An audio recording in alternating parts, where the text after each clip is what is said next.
back to our New York homestead. I am very excited for today's video because I'm going to be taking you through some of my most recent antique, vintage, cottagey, farmhouse thrifted bits. Every couple of months or so, I'm planning on making a video like this where I talk about all of the thrifted finds that I've come across recently that are all farmhousey and almost cottagecore-esque, and I have a good amount of stuff to show you guys today, so let's hop right on into it. The first piece that I want to talk about are these baskets, and you're probably thinking they're just baskets, they're probably not that significant, but these are, oh my gosh, I'm not even gonna try to pronounce the name, I'll just show you guys the name. Here we go. This is the name of the baskets. They are hand woven and made in Ohio, and these are both dated. So this one is from 1991 and this one is from 1990. When I originally picked these up, I keep plants in these. They live on the top of my kitchen cabinets over here.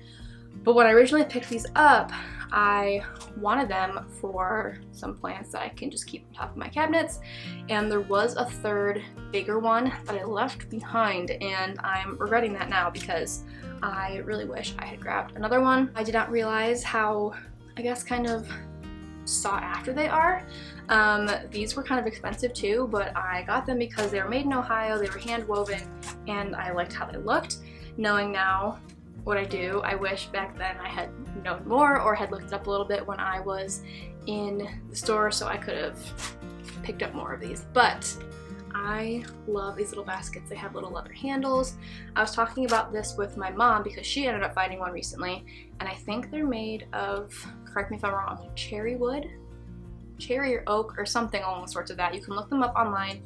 They still have a website, I've seen it up there before, and they talk about the history of their baskets, but I love them. I think they're adorable, and they fit my little vintagey, cottagecore-esque themed house pretty well. Next up on my list is this handmade mug. I have been on the hunt for handmade mugs for the past little while now. I found a couple of them before, but this one by far is my favorite. I don't know who made this. There are initials in the bottom. It looks like a J and an M or a G and an M, but there's also this really cool looking, almost like raven.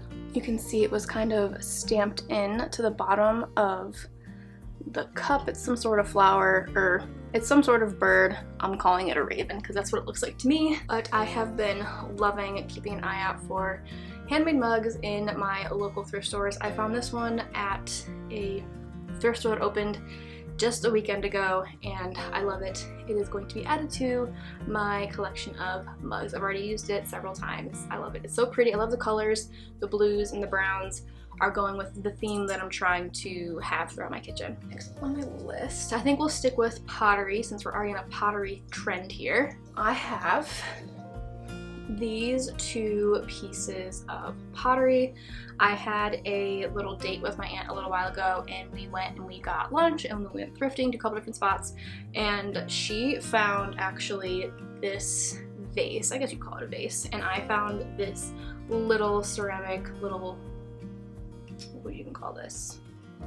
Kind of like a little pitcher, a small one, like a miniature pitcher. And they are both Williamsburg Pottery. And as I've said, I'm trying to keep an eye out for handmade pottery. I've really been loving it. And these are both stamped with Williamsburg Pottery in either the side or the bottom. This smaller pitcher does not have a date on it, but this one does. It says 1990, I believe, right? Yeah, I think it's 1990. I can't tell if it's a 0 or an 8. This one's definitely from the 90s. This one does not have a date on it. I love the blue. That just makes my heart sing. I love it so much. This is technically, I guess you consider it a vase, but I'm just using it to keep my string of turtles for the time being. But I love this. I cannot wait to put some bright florals in this in the spring and summertime. I think it is just darling. And this picture I found, you know how sometimes savers can have like the bags on the walls that are just full of a whole bunch of different random stuff? This was in one of those bags. It is not as clean and nice as the vases, but I still love the blue. I couldn't get over it. Again, it's handmade pottery. It warms my heart and I love it. I've put a couple of small flowers in this and just had it on the side next to my sink or on my windowsill, and it is just darling and tiny and small, and I love it so much. I am definitely trying to keep an eye out for more handmade pottery, but also Williamsburg Pottery. It seems to be pretty sought after, so that is definitely going to be on my thrift list for the future. All right, I have 3 more pieces. We'll start with this. I love this so much. If you watched my latest homemaking video, you saw me bring this out for maybe 30 seconds or so, and I said I'll talk about it in my next thrift haul video. Well, here it is. You're welcome for talking about it. I love this so much. My mom found this for me at a antique vintage thing, basically. I don't know what you want to call it, but it was basically a vintage shop and she found this there. And the bottom, I can show you guys, just give me 1 second, but I'll show you what the bottom looks like. And I've looked it up and it's actually like Ohio pottery stoneware. If I'm wrong, correct me down below in the comments, but from what I can tell by looking up the numbers on the bottom, that is where this is from.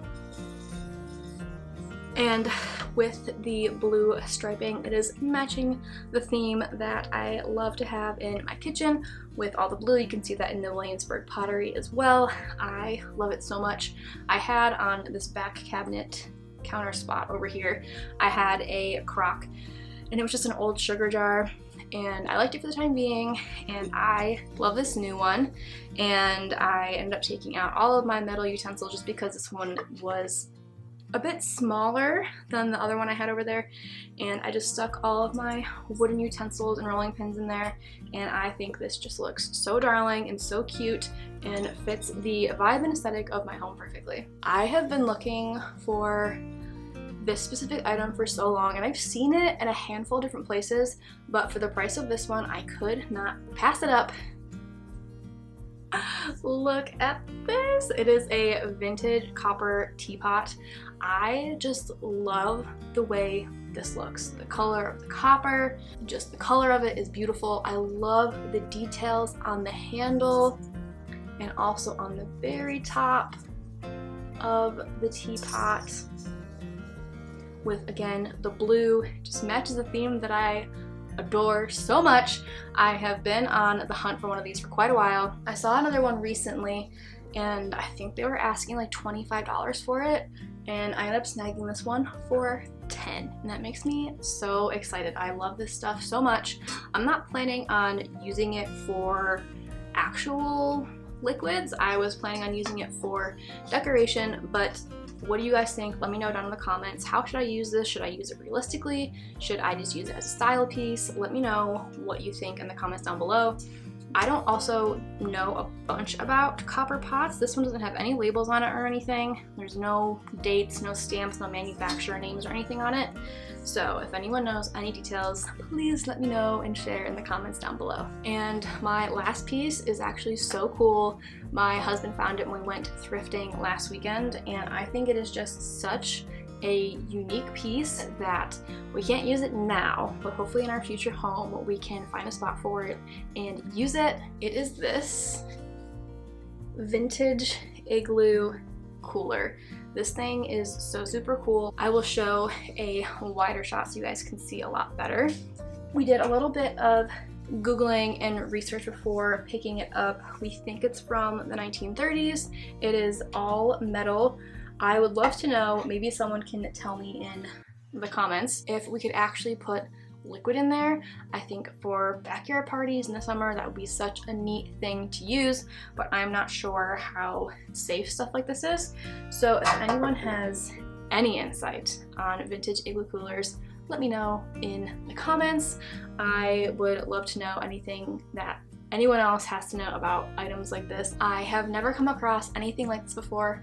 I think it is so super cool, and it is such just a cool, unique vintage piece that I don't see a lot of people having, and one that I'm so excited to have in our collection. And that is all, folks, for today's video. I hope you enjoyed this vintage cottagecore antique farmhouse style aesthetic haul. If you did, please give this video a big thumbs up and subscribe down below. I make 2 new videos every single week on all things homemaking, sourdough, and country living. I appreciate all of you watching so much, and let me know down in the comments what your favorite piece was and what you are keeping an eye out for when you go thrifting. Thank you so much for watching, and I will see you in my next video.